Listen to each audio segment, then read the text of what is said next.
All right. So hello everyone, and of course, welcome to the AMA with Bxlend. Now, for those of you that didn't have a chance to check them out yet, let's just proceed with a short introduction from my side, and then we will, of course, hand over the microphone to Elvis here for the presentation portion of today's session. So, Bxlend is representing the next evolution in cryptocurrency financial services, merging traditional banking infrastructure with cutting-edge blockchain technology. Now, with the use of the platform, they're offering a comprehensive ecosystem featuring exchange services, crypto debit cards, ATM integration, advanced lending protocols, as well as frictionless crypto conversion capabilities. Now, I, for one, am super excited to be getting some more information on unique features of the platform. Definitely something that looks more than appealing in the DeFi space, especially with, how other platforms currently function. You have the need to have like 4 different apps or 4 separate tabs open just so you can manage your portfolio. So it should be easy to see how the Bxlend team is planning to make the life of absolutely everyone as simple as possible. Now, before handing over the microphone to Elvis, just wanted to drop the kind reminder for their fell launch. So it is already live, started today at 12 p.m. UTC, and it is ending on the 10th of December at the same time. So once again, 12 p.m. UTC.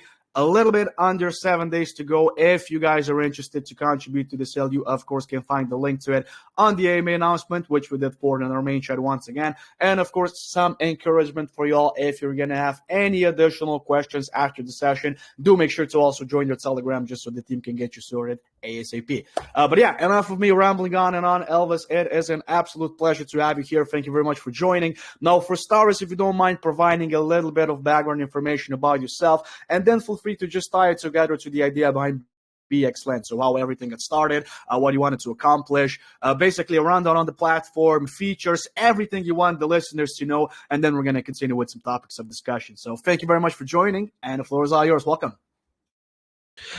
Awesome. Thank you so much. Thank you. Shout out to everyone here. I'm glad to be here.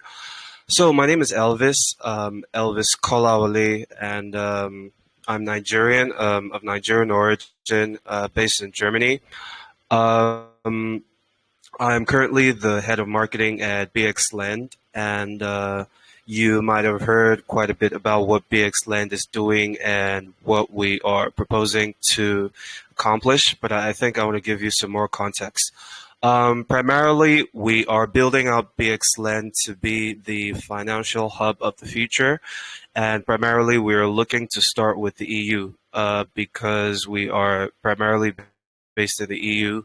Most of the team is based in the EU, and our legal entities are based in the EU as well, specifically the Czech Republic. So Bxlend is a financial platform which is built for you to be able to exchange your tokens like you would in any other centralized exchange, and also to be able to access banking services such as transfers, debit cards, credit cards, yield-bearing instruments, and all sorts of financial services that you would associate with traditional banks. So we envision a future where you don't necessarily have to do all of your transactions on, say, a wallet, and then maybe try to link those wallets to a decentralized exchange and probably try to link it to your bank.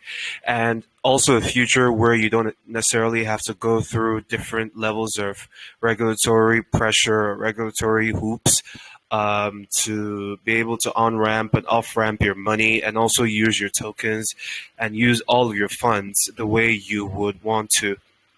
And that is the reason we're building out Bxlend.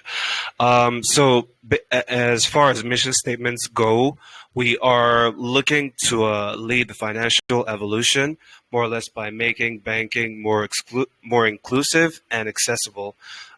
Because right now, as you might understand, maybe in some countries such as the US, due to recent regulations, you could say, banking for crypto users is more accessible, but that's not quite the case in a lot of developed economies, especially in the EU, right?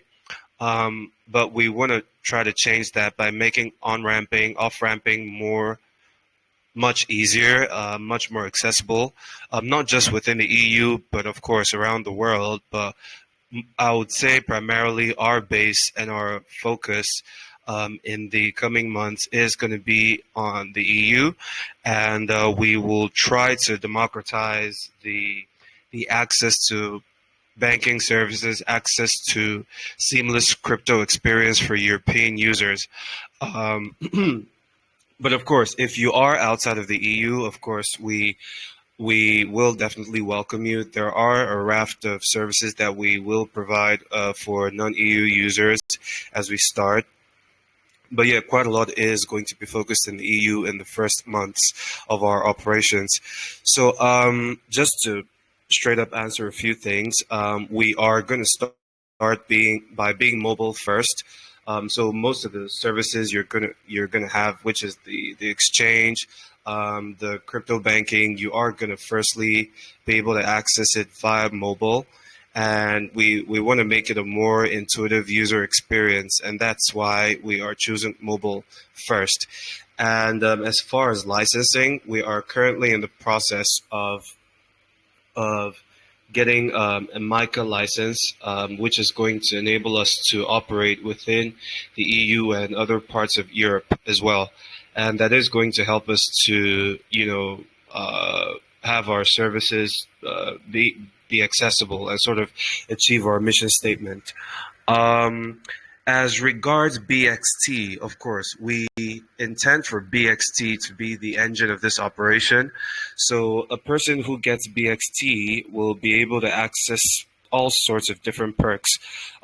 We intend for such a person to be able to access lots of utility within the platform, such as levels of perks. We expect such a person to be able to access governance in an entity that is going to control a lot of the operations within the platform. We expect such a person to be able to access yield programs that other people will be unable to have. And we also expect BXT holders to be able to access lots of discounts or probably sometimes no fees on a lot of the features that we expect to roll out within the app. And that's everything from transfers, that's everything from crypto debit cards, and that's even processing fees for a lot of the other advanced services that we intend to offer within Bxlend. And we are coming to GemPad, of course, because we believe in the fair launch model. We believe in the decentralization that this platform offers and how it is committed to giving all sorts of investors an opportunity to access investments to the best projects, the best in class from all over the world. And that is why we're here, and that is why we are having our very first sale here on GemPad. So I'm glad to meet you all here, and I'll be happy to take any questions you have. Thank you. Perfect, Elvis. Much appreciated. Thank you very much for the presentation here. Now, I just wanted to say that you did a phenomenal job of just guiding the community through how you're going to be approaching, of course, the release of the platform, as well as the token side of things here. Now, one of the things, if we start, having a discussion here, is usually I like to focus on some basics before we then continue with some, let's say, more advanced topics such as features of the platform, which we're going to be continuing with, and of course, some, let's say, a deeper dive of the token side of things later on as well. Now, for those basics that I was talking about, something that I noticed, I think that this was a tweet on your X page before we even started with today's session, is the estimated release of the first version of the platform. So let's just call it the beta version of the platform, which is currently, if I'm not mistaken, just judging by the tweet, scheduled to be released on the 20th of December. So, just a little bit over 2 weeks to go. I would kind of say an early Christmas present, if that makes sense. But yeah, just interested to know, for the sake of clarity purposes here, if the 20th of December, if this is still the confirmed date, or do you maybe anticipate any adjustments to the timeline, just so we are aware of? Hopefully no adjustments. But yeah, of course, like you said, it is meant to be an early Christmas present. Of course, we intend for users to be able to have early access to the platform, And when you do have early access, we are going to have some perks. Of course, some perks that we are going to announce in due time pretty soon, as soon as next week. But of course, I think a lot of the perks will revolve around some of the actions that you will be able to do within the platform, which would include deposits, trading, and whatnot. As far as the part of the services that you will be able to access within this early access version, I can say right now that you will be able to access more of the exchange side of things. So that is, depositing, withdrawals, exchanging your tokens at very good rates, and I think at this maybe even temporarily free. You should be able to access that within the platform, and it is probably at some point next year, maybe Q2 of next year. That is when you should see more of the full banking features being implemented on the platform. So that is the plan right now. Perfect. I mean, step by step makes perfect sense. So much appreciate the feedback here as well. And of course, the incentive with competitive rates, it just makes perfect sense as well. So much appreciated, Elvis. And just an add-on to this, since we were already talking about the beta version of the platform and, of course, what you can do with it once it's going to be up and running. I'm just interested to know if this first release, which is going to be scheduled for, once again, anyone that missed it, for the 20th of December, I'm just interested to know if this is open to anyone that would like to test it out. Maybe, if you want to apply to the waitlist. I think that you already have something on your website as far as that goes, if I'm not mistaken. Or if this is something that exclusively, for instance, let's say if we're talking about contributors to the fair launch today, if you contribute, and of course you're going to be having reserved tokens for the launch of the BXT token here, if you're going to have your hands on the platform a little bit earlier than the public, or is this open to absolutely anyone that would just like to try it out, provide some feedback to you, anything really? Yes, right now we are opening the early access version to anyone, not necessarily exclusively to people who do have the token. However, when you do get to the platform, especially in the coming months, there will be extra perks for every single BXT holder. So that is a big part of the plan. But as far as the access to this early release, yeah, it is for everyone. Perfect. Awesome. Elvis, much appreciated.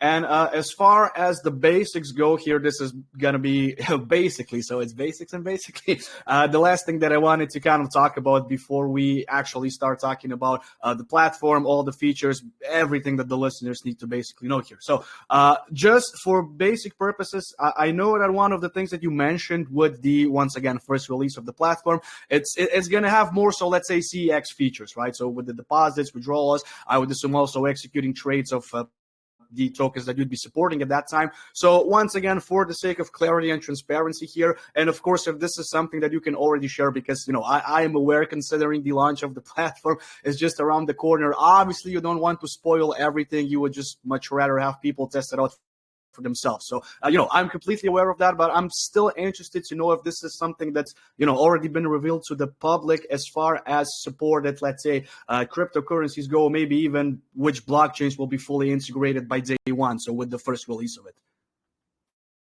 Okay, for that. No, so we are not revealing much about it, but I will say there will be some limited functionality, and there will, of course, be some incentives on hand when you do try out some of the features, some of the more basic features. We intend to share more news on the features that you will access, and that will include chains, that will include token pairs, stuff like that. So we intend to share some of those as soon as next week, and maybe even a few more in the days leading up to the early access release. So that is something you can look forward to. Awesome. Yeah, I figured that I'm probably not going to be getting a lot of information here because you got to hype it up. You just need to keep some aces up your sleeve at the end of the day, so it makes perfect sense. Thank you, Elvis. We're going to definitely make sure to check that out once the time is right. So, potentially next week. Thank you very much. Now, if we start continuing with the conversation, considering, as we did have a chance to mention, on your platform, so on the Bxlend platform, you're going to have quite a lot of features, not only CEX features, but also just banking in general, kind of like making it a one-stop for all of your needs, which, makes perfect sense. I know that this is something that we already mentioned in the introduction, but I think it's something we need to kind of put an emphasis on throughout the entire AMA, just so everyone is more than aware how this is going to simplify your life, right? So throughout that, if we specifically focus on, let's say, token listing. So don't worry, I'm not going to be continuing with more information on, more cryptocurrency supported and blockchains as we asked a little bit earlier, but I'm more so interested in, let's say, potential collaborations, right? Considering that your platform is still going to be supporting CEX features, it obviously opens up the question of, can anyone list their token if they have a project and, of course, a native token of it that they either launched or they would like to launch.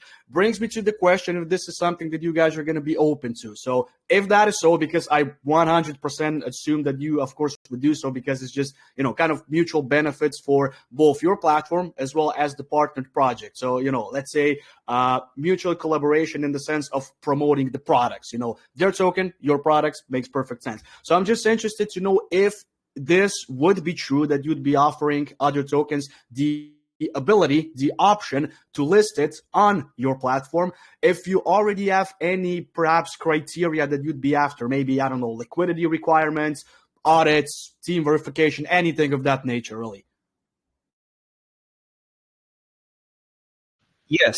I would put it like this. Right now, within the early access version, we wouldn't be allowing anyone to list their token on the platform, because it's already planned as part of the timeline.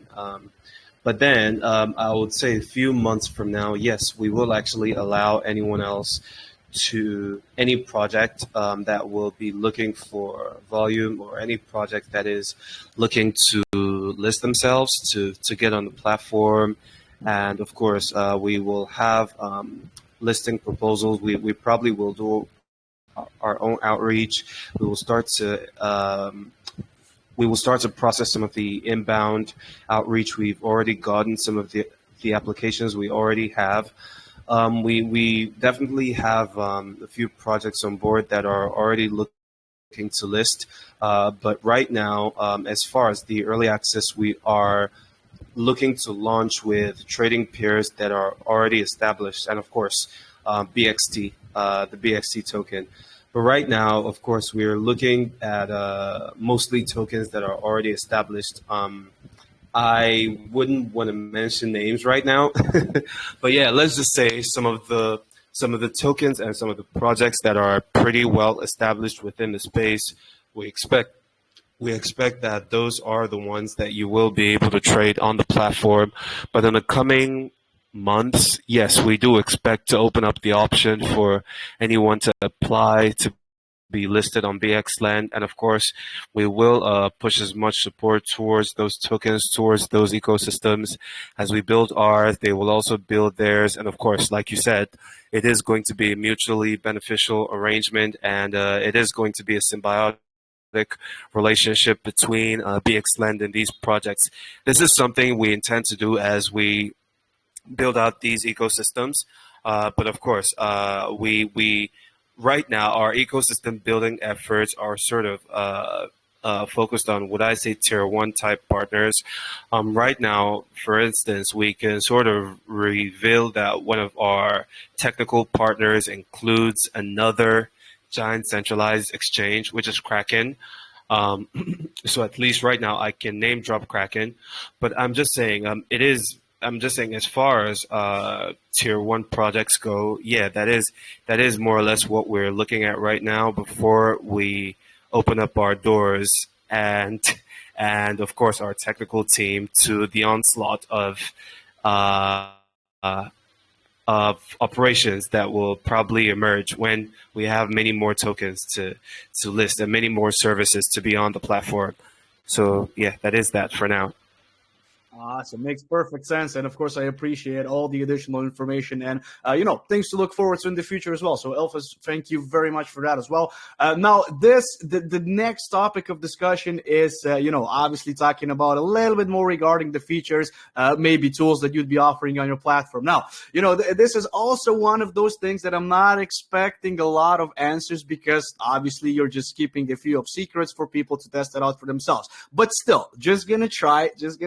If let's say if we're talking about tools specifically, that you'd be offering here for maybe to keep it as specific as possible for traders. If you'd like to execute trades just like, I don't know, on a different CEX, for example, if you can, of course, kind of describe it or maybe name it at least, the tools, or maybe just one tool, just to not overly complicate everyone's life here. If you can just name one tool or kind of do a rundown of it that truly sets you apart from the rest that you would like to mention here, that is most importantly already available to the public, just so we don't drop some alpha here.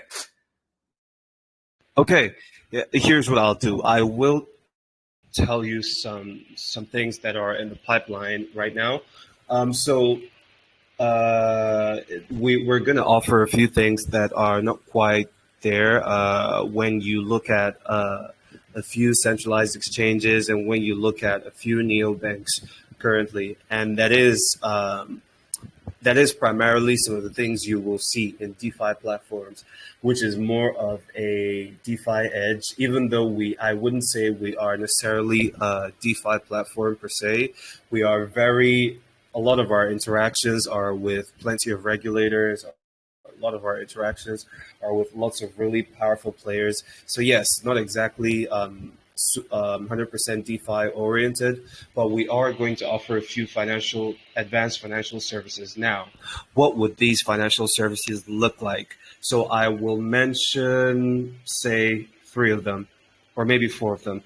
Number one, we will offer collateralized lending protocols. So basically, we will offer some lending services, the types that you are used to seeing DeFi platforms offer. We are going to offer a lot of those, and we will give you the opportunity to get lots of good lending offers and get lots of financing that is collateralized, which is something you tend to only get with just DeFi platforms and not necessarily with centralized exchanges or your banks. Now, besides that, we are also going to offer portfolio management tools. So we are looking to, so if you are a project that is looking to manage your portfolio, or you are a retail investor who is looking for maybe tools to manage their portfolio, have an overview of where your investments are and where there are opportunities to optimize, opportunities to earn more, that is something we are going to provide. And that is something that actually exists as a tool of its own, but we are going to provide that as a feature, not necessarily even a feature, but more like as a sub product of the entire bigger product. Okay. And then thirdly, another thing we intend to have is plenty of savings programs with attractive yields. So we are going to provide something that is akin to a staking platform where, of course, you stake. It's not necessarily going to be a staking platform, but these are going to be savings programs, right? You know how you save your money in a bank, but then when you save your money in a bank, you have maybe the 1%, 2% yields, 3%, 5%, 10% if you're lucky, 20% if you're like a high net worth individual or something like that in some countries, right? But right here, we intend to have savings programs that have the sorts of yields that you are more used to with staking programs. As far as actual percentages for those yields, I'm not going to reveal that, but you can imagine, think of it as a savings program with the level of yields that you could expect from a savings program. And that is the sort of earning power that we will give people who not only are part of the platform, but also people who hold BXT. A lot of those yields, of course, will depend on your BXT holdings. And yeah, I would say these are some of the things we can reveal as far as specific features, specific things we intend to do to make the platform worthwhile for everyone. Perfect. Definitely looking forward to that. Now, just one add-on to this before we, of course, continue with the discussion here, specifically regarding the lending feature, right? So this is one of those that I'm most looking forward to as well. And I was just interested to know if you, of course, can already answer this, specifically regarding the lending here, if the platform is going to be supporting cross, let's say, collateralization. So in this case, let's say using multiple tokens to maybe secure a loan that you'd be after. At this stage, no. At this stage, no. It is going to most likely be mostly backed probably by one asset or one basket of assets rather than multi-collateralization. But of course, it is something we are open to. But yeah, I think that might be something that is a little more technically complicated to pull off. But yeah, at this point, we intend to make it as simple as possible. Gotcha. Okay, perfect. Thank you very much. Now, one of the things that I think makes perfect sense for us to also be talking about today would, of course, be your business model. So I know that you can really, let's say, for instance, provide exact information, exact, I'm going to say percentages in this case, upon, so we already did have a chance to discuss that trading fees are going to be, very, very low, withdrawal fees and whatnot. But still, at the end of the day, either very low or incentivizing token holders to have them even lower or maybe non-existent. All depends on this. So obviously speaking, once we start talking about the business model, this would be one of the platform fees, the revenue streams that would be, of course, going towards funding the platform, other marketing activities, basically the project in general, right? So I'm just interested to know, on top of those trading fees, platform fees, if there's anything else that might be tied to your business model where you would be getting a revenue stream for. Maybe, I don't know, let's say subscription to premium features, if this is going to be something that you'd be implementing as well. Basically just the business model here, if you don't mind. Don't need to be exact percentages, but just so we kind of know where the revenue stream is coming from, if you don't mind. Okay. Yeah. So primarily, like you said, it is going to be quite a lot of platform fees, but I think maybe when we say platform fees, we aren't necessarily referring to just one part of the business. We intend to have a sustainable business model, and I would say we can sort of divide the revenue streams into five broadly, right?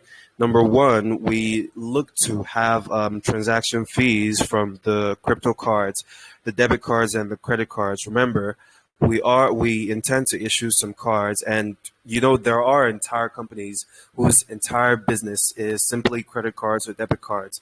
We expect for the fees from the cards to be a huge revenue driver for us. And of course, we will have some regular trading fees, more specifically, some exchange trading volume capture. We expect that as users trade on Bxlend, there will be some sort of a minimal percentage of trading volume.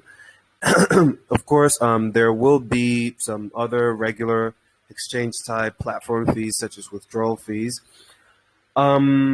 Another thing we should point out as regards our revenue sources should be our lending business.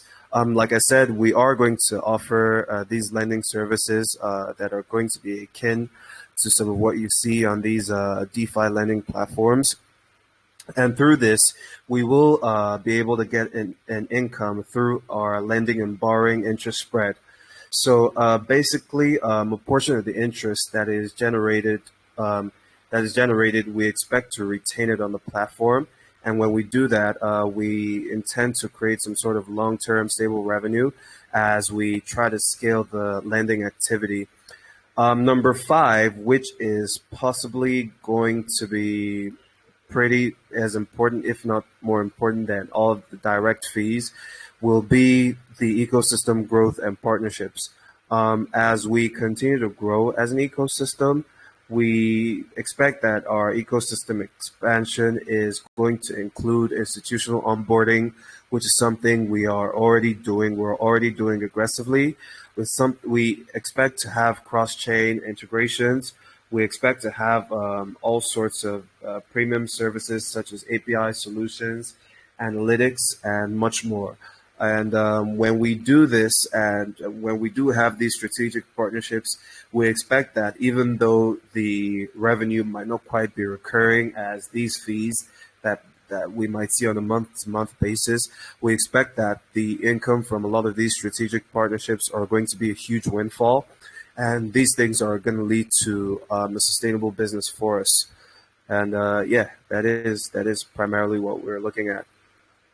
Perfect. Absolutely amazing. I just want to say that I greatly appreciate the transparency here, just so we can provide a clearer picture to not only me, but also all the listeners on today's session. So, yeah, that I would say pretty much covered everything that I personally wanted to know. Of course, we also covered the token holder benefits a little bit earlier from your side with the governance right, the staking. So before we open up the floor to the community questions, so obviously the second portion of today's session, Elvis, just wanted to hand over the microphone to you for the last time before we do so. If there's anything else, maybe a glimpse of the roadmap that you would like to share with the community, some things to look forward to, maybe a feature, maybe anything else that we didn't have a chance to touch upon in our discussion here today, basically anything that you'd like to still discuss, maybe put an emphasis on, and then we're going to continue with those community questions as well. Okay. Yes. Thank you. Thank you so much. So I want you to think of, I want everyone here to think of Bxlend as a platform that is going to eliminate the friction between traditional finance and crypto. I know this is a thing a lot of projects do, promise, but of course, thankfully, we have a team that is ready to execute, and of course, the team that has done this on different occasions before. For example, for somebody like myself, I have led funding rounds for quite a lot of crypto projects and sort of done my own part to raise trading volumes and raise capital across different projects. I will say some of the things we are looking forward to. As regards features of the platform include one, hybrid exchange infrastructure. So that will include some deep institutional liquidity, advanced order matching algorithms, multi-asset trading capabilities, and stuff that is institutionally friendly. Also, you know that when you have professional, institutional grade trading tools, it is going to be that way for retail as well. We also intend to include seamless banking integration. So that means that we expect you to be able to have instant euro deposits and withdrawals. Of course, we know that the euro is going to be the very first currency because, of course, we are EU based. But later, we intend to have the likes of the US dollar, the Arabian dirham. We intend to have lots of other top currencies from around the world. And of course, we intend to have real-time settlement processing, which is something that you expect when you're dealing with crypto, because there's no point, being a crypto company and your transfers still take 3 business days to process. So that's not going to happen with Bxlend. 3, we intend to have a comprehensive physical and digital card solution. So that includes crypto-funded debit and credit cards, which will be accessible via ATM machines all over the world. So we expect that anywhere you go within the world, our ATM cards, our debit cards will be able to serve you, and you will be able to withdraw some of your crypto and use in real life. So in that way, we are going to serve as the bridge between your on-chain funds and your real-life expenditure. And of course, as I mentioned before, we expect to have advanced financial services, which includes some competitive saving programs, collateralized lending protocols, and of course, portfolio management tools. To do all of that, we expect to be licensed by MICA, and of course, we expect to be licensed not only in the EU but a few other jurisdictions as well in the coming years. But I think in this coming year, you can expect full EU compliance. And of course, we will continue to take the regulatory excellence very seriously to not just protect users, but also to protect the interests of the company and our growth moving forward. Uh, yeah, I would say that's primarily what you need to know at this time. So, of course, the floor is yours if you would like to ask anything. Perfect. Thank you very much, Elvis. Much appreciated. And without further ado, we're going to keep it moving to some of the community questions. So you guys know how this goes. The first one is going to be on the hot seat. So Umar Ahmad, you're going to be the first participant. You know how this goes. Better make your questions count. Better make them great ones. Hopefully you're having an awesome day so far. And the floor is all yours. Welcome.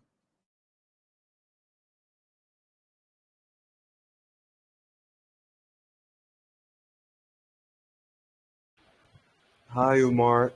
Is he able to speak? Hello, bro. Okay. Hello. Let me just bump up your volume a little bit and try to speak now, if you don't mind. Okay. I'm glad to be here. My name is Omar Ahmad from Nigeria. I have two questions to ask. Like many decentralized lending protocols struggles to balance capital efficiency with the risk mitigation, especially in volatile multi-chain environment. So my question here is, how does Bxlend architect the risk engine in terms of collateral factor calculation, Oracle redundancy, liquidation flow optimization, and adaptive interest rate model to prevent cascading liquidation and bad debt creation during extreme market conditions? Thank you. Elvis, did you manage to catch that? Because I barely could hear anything. Yeah, I okay, exactly. couldn't. I couldn't. I'm sorry. Can you Uh, sort of repeat it again? Umar, if you can, so sorry for cutting off. If you can, because I bumped your volume all the way to 200%, which is, the maximum. So if you can go closer to your mic or telephone, that would be great. And if it's not possible, you can just DM your question and we're gonna ask it. Okay, I think I would like to DM my question. Yeah, please. Okay. Okay, Omar, we're gonna get you sorted in no time. So yeah, we're just gonna keep it moving here. Let's move on to Margaret Harris. Hopefully you're having an awesome day so far as well. And well, apparently you are on the first hot seat. Better make your questions count. Better make the great ones. Floor is all yours. Welcome.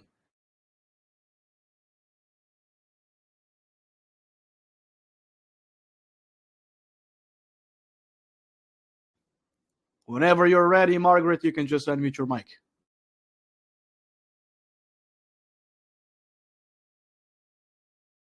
Hello, can you hear me? Welcome. We can hear you. Yes.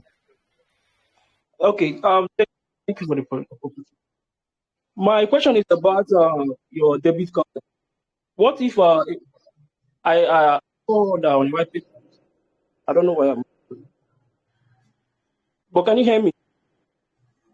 A little glitchy, but I can hear you. Okay. What if a partner, maybe a banking partner, withdraws maybe last minute because of they don't support like crypto trading on their debit card? Do you have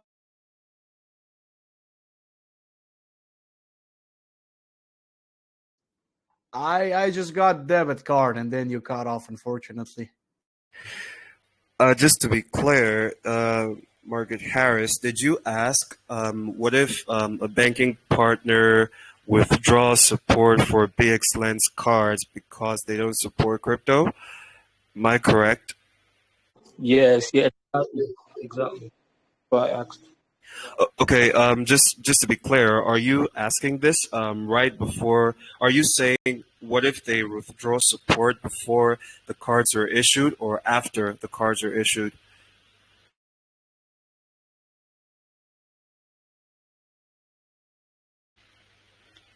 Can you hear us? Did you hear me? I don't think Margaret is with us anymore. Probably connection problems, I would assume. Uh-huh. But Uh-huh. yeah, Okay. no issue at all. We're just gonna keep it moving. So, Sadiq, you're gonna take his place. So now the third time for the hot seat. Well, actually, no, wait. Umar just messaged me the question. So we're gonna, Elvis, if you don't mind, we're just gonna read out the question first, and then we're gonna continue to Sadiq here. So, Okay. how does Bxlend architect its risk engine in terms of collateral factor calibration, Oracle redundancy, liquidation flow optimization, and adaptive interest rate modeling to prevent cascading liquidations and bad debt creation during black swan events? So I would say number one, Black Swan events are Black Swan events for a reason. But I will say,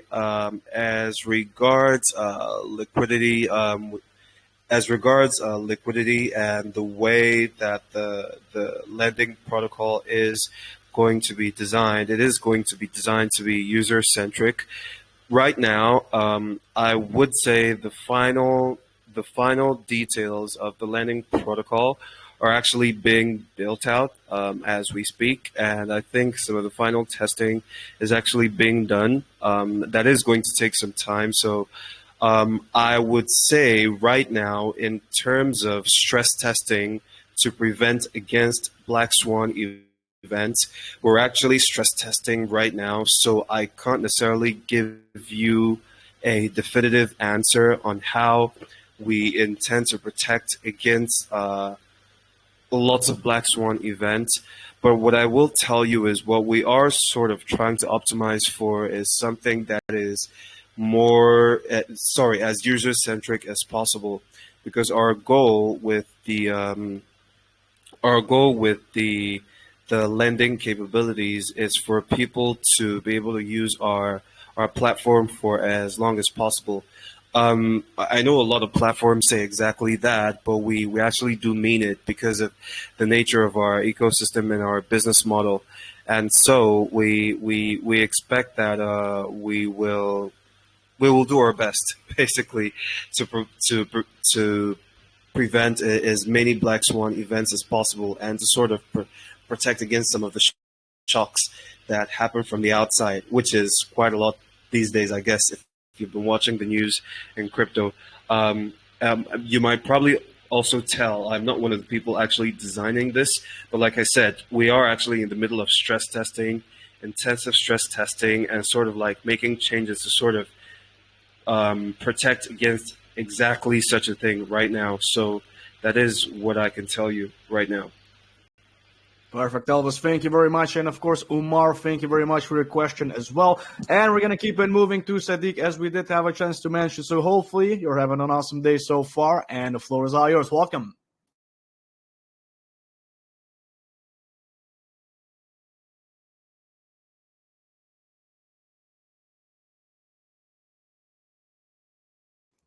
Sadiq, I see you're unmuted, but I can't hear you. So it just brings me to the question if Telegram is acting up again today.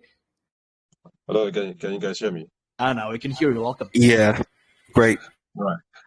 Sorry, just to take the place, I think Telegram is generally glitchy today, so it has nothing to do with our network, please. So I'm just gonna rush up if you guys can hear me.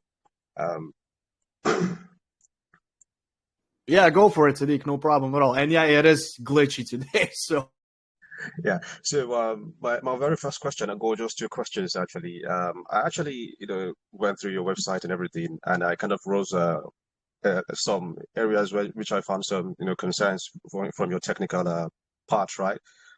First off, it's about the owner minting privileges, and then I also found something that is the admin function. I mean, the reason why I actually think this, sort of a huge concern for me and people who actually want to, invest deeply in your project, especially the crypto side, I mean, the owner minting privileges, this is something I believe, that gives, the contract sort of allows the owner wallets to create unlimited tokens, right? Which think it will also, enable, the owner to manipulate the market, right? Because they can, they're able to, easily flood the market with new tokens, then, collapse price, and just exit with profit and the likes, right? I mean, also talking about, price manipulation and the dumps and pump and the admin functions as well. We're talking about this some sort of hidden controls in smart contracts, right? We're talking about giving this admin some sort of power to blacklist people or post trading, and also give them the ability to withdraw liquidity. So I was just sort of wondering if you guys have actually. I want to believe, as a matter of fact, that you guys have. Went through this and so sort of provided some sort of back end support, or rather back-end switch, which enables the security nodes to allow people to manipulate your project or ecosystem like that. Are you saying support? What do you mean, like support? Support to allow people to manipulate? How do you mean? The support that actually prevents people from having such control, because I mean I see you guys actually giving the owner minting privileges, right? When it comes to the smart contracts for people who actually onboard your project, your ecosystem, to create tokens and the likes, right? I mean, I found this on your website, and also admin functions as well. Okay. So I mean, what happens if project owner decides to behave in such malicious ways? I mean, robbing people and all. Like, generally, this is what it means. I mean, because they're able to just behave in scammy ways and all. So will you guys be doing the vetting and all stuff like that to prevent such acts and stuff? Of course. So primarily we are doing that to sort of increase, to improve as much utility as possible, and to sort of practicalize the governance aspect of the token. As you might have seen, I think in our statements, we are looking forward to people having governance rights, and this is more of a precursor, at least on chain level. It is a precursor to some governance rights, and we are trying to make that as practical as possible, and that is the way we are trying to do that. However, yes, baked into the tokenomics and into the smart contracts, yes, we do have protections to sort of prevent anyone from going in there and doing whatever they like, and crashing the price, minting out of nowhere, and whatnot. Most especially when our TG is here, and even pre-TG, yes, we are definitely going to establish more protections. But of course, we want to do our best to sort of democratize not just access to the token, but also democratize access to the governance, on-chain level governance, and on-chain level ownership of the token, and all of what it encompasses. So I would say, does that answer your question? Yeah, absolutely. But which also, kind of links into my next question, apparently. I mean, since you actually mentioned something, I mean, automatically, when you grant admin rights and the likes, like I mentioned before, automatically it gives access to, devs to, actually own the rights to minting tokens and the like. So if you guys actually having a means of preventing this dev from minting or deploying tokens just for security reasons, which also means you kind of centralize the entire ecosystem as well. Is that correct? Yeah, I would think of it like playing both sides, because of course we have to centralize it a bit and just not allow anyone to do whatever they like. But at the same time, we will of course allow some of those privileges. But let's just say we will control those privileges, because like as you might notice, we aren't exactly a DeFi platform, so there has to be some level of control over some of these things in order to sort of protect against some bad outcomes. Let's just put it that way. Awesome, awesome. All right, then. I actually do like the fact that you got those aspects of it covered, right? But I mean, I believe you might have also, with your team sat upon and, should I say, ponder upon the concerns that may rise from, centralizing some aspect of your project, which brings me to something like your exchange, right? I mean, if you guys actually hold, user funds internally, I believe this is one of the things that, centralizing the ecosystem gives to you, isn't it? Holding the funds internally. I mean, this also kind of brings concerns to me, for instance, as a user, say, I mean, what happens to, hacks? I mean, when hacks happen, this may lead to, funds lost for, forever. Or you're talking about, say, insolvency, right? Say, for instance, you guys got no reserve backing customer, assets and the like. So, I mean, who takes responsibility for these things when they happen? Unless, of course, you are going to tell us you got, some sort of proof of reserve on your ecosystem. So I just want to know how the safety, backups work with your ecosystem, so as to, ease the mind of investors and those who actually intend to, come into onboard your project. Of course, of course. So I'll say the truth, and I'll sort of be blunt, like exactly what we're looking at. So as regards the a lot of the funds and a lot of liability for the funds, we are going to be completely liable, and I would say in that aspect, we are not even like 90%. We're not like 50-50 centralized. We are 100% centralized, especially in the aspect of liability for user funds. And I'll tell you why.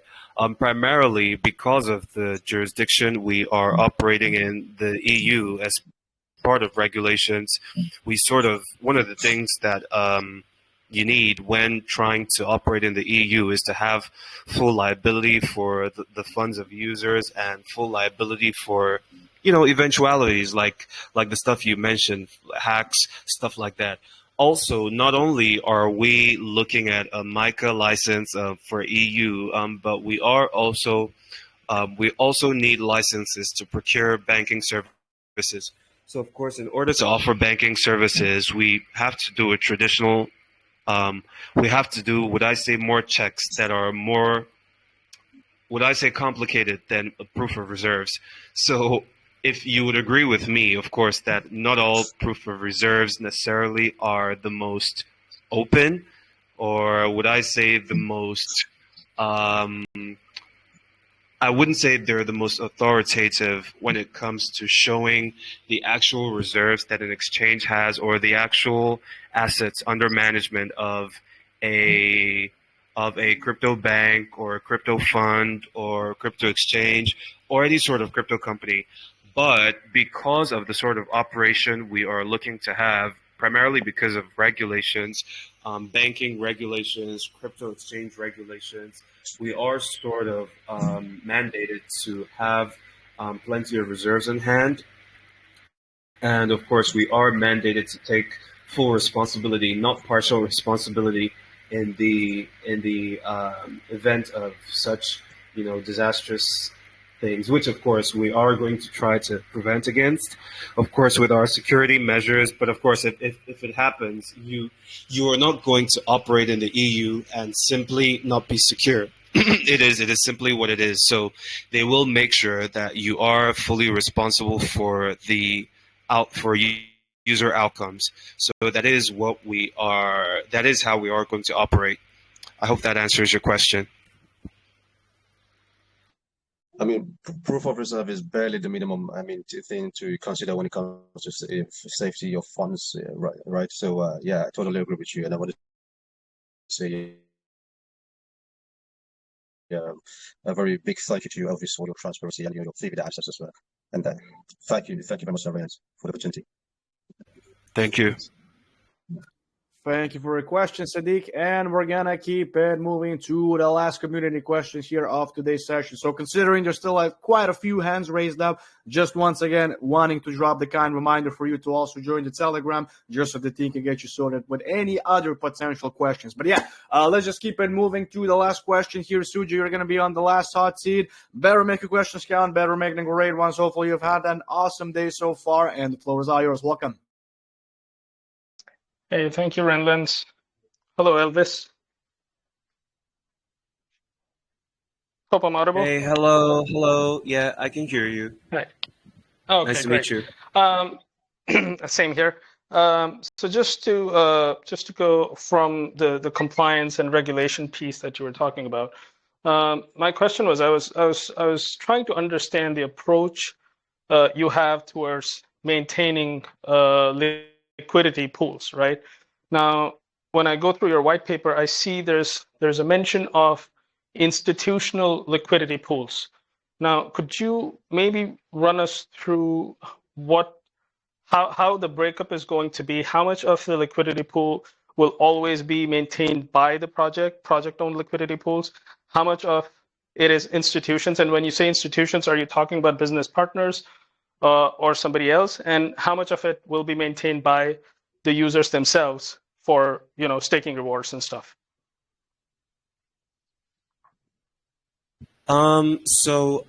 I would say number one, we can't necessarily reveal much of that right now because some of it is actually confidential due to some of our partners, which includes the likes of Kraken, who are going to handle some part that part of the business. But what I can tell you is that yes, it will be the only part of the liquidity that is going to be handled by retail is going to be stuff that directly involves them, which would include, of course, the likes of staking. But elsewhere, as far as the banking liquidity is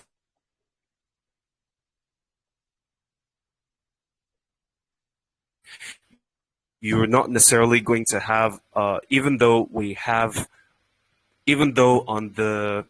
on the UI side, in the front-facing interface, you are going to have a platform that is going to offer banking services, financial services, and you are going to have a platform that is also going to have exchange services. But what I can tell you is we're not going to dip into the same liquidity pool to sort of power both services. This is not going to be an Alameda research situation where like entirely different business sections entirely business sections are basically handled by one large wallet. No, that's not what Right. we're trying to do here. We are going to separate the liquidity that is going to be used for banking and that which is going to be used for exchange features. Most of it is going to be handled by us and a few select partners, but I would say the part of it that is going to be handled by retail, and that includes people who will be availed some more advanced services and such as the staking and advanced lending and whatnot. That is going to constitute like less than 10%. But of course, the reason why we are doing that is to sort of minimize risk as much as possible, and also due to regulatory pressure. Um, yeah, I would. That's what I can say for now. I can't quite say much beyond that as it stands. Yep, fair enough. I think it did provide some explanation, and Yeah. it's good to know that you're dealing with different aspects of the project as different sort of businesses or different modules, and then not combining everything together, which is where problems start creeping in. So that's good to know. Of course. My Thank you. Yeah, my second question, this is much simpler question, is with the Visa cards that you're planning to issue to the users, and then I see that there's a feature which most credit cards do provide you, is the feature of withdrawing cash using your credit card, right? Now this is a very useful feature for people who are traveling who don't have access to their specific banks, but they can withdraw cash in the local currency wherever they are. But the problem with credit card companies is that they charge you a lot when you do so. Now, I also see that you've mentioned this as a potential revenue generator for your project. So what I wanted to understand is, if I use your card and use my cryptocurrency to withdraw cash in a foreign country, is that going to work out cheaper to me than using my traditional credit card? Well, I would say that it can. Right now, I can tell you at least for a fact that we are looking at BXT holders. We're looking at this being much, much cheaper for BXT holders. Um, I can say that that is what we have figured out. We know that right now, a lot of these transactions, including the credit card transactions, are going to be much cheaper for BXT holders. Hopefully, that is going to serve as a good reason to get some BXT. But I can tell you, for transparency's sake, we're yet to figure out the math to make sure that that is the case for every other user. But what I can tell you right now is that it is going to be significantly cheaper, or even sometimes free, sometimes completely free, or not necessarily free, but actually effectively free. What I mean by effectively free is that, from your UX, you pay no fees, but we are going to pay fees on the back end, So that is what it is going to translate to. But I am saying we're still figuring out ways to make sure that it is maybe par or maybe even cheaper than traditional debit cards. So I would say that is one part we're yet to actually figure out. But yeah, right now we're more focused on the convenience part, because people always pay for convenience. While we know that, a lot of people don't mind. If a person is able to get their exchange, they're able to get their banking services, they're able to get lending, and they're also able to get a credit card on the very same platform, they will gladly pay a little more just to have that convenience. But we are trying not to necessarily take advantage of that. We're trying to really be a market leader. So in order to be a market leader, we feel that it is important to do the same or slightly better in terms of the cost of these things. So that is something we're still looking at and figuring out. Yeah, gotcha. No, customer acquisition cost and all of that stuff. So you probably maybe even want to do a tiered kind of a benefit provision where, depending on how much Bxlend one holds, the amount that they're going to pay as fees for such transactions is decided. Maybe that could be one approach. Yeah, that's one of the approaches. But for sure, it is going to be cheaper significantly, for sure, for a BXT holder. Yeah, that sounds good. All right. I think that answers all my questions. Thank you very much, and really wish you all the best. Thank you. Thank you very much for your question. No problem, Suji. Thank you very much. And without further ado, here is where we're going to be ending off today's session. So just wanted to say, Elvis, thank you very much once again for the awesome presentation, for, of course, not only answering all of my questions, but also the community's questions. Wishing you and the rest of the team the best of luck for the fair launch, and super excited to be seeing the platform up and running in a little bit over 2 weeks as well. Awesome. Thanks for giving me the floor here. And of course, I look forward to having all of you be a part of this journey. It's been a pleasure doing this talk with you.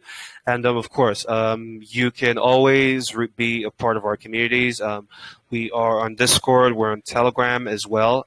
You can always reach out to us if you have any further questions. You can also probably reach out to me in the DMs.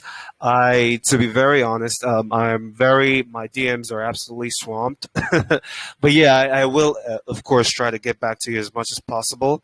And of course, open to all sorts of retail and institutional needs, and any sort of suggestions to make the platform better or to sort of deliver more value. So thank you so much.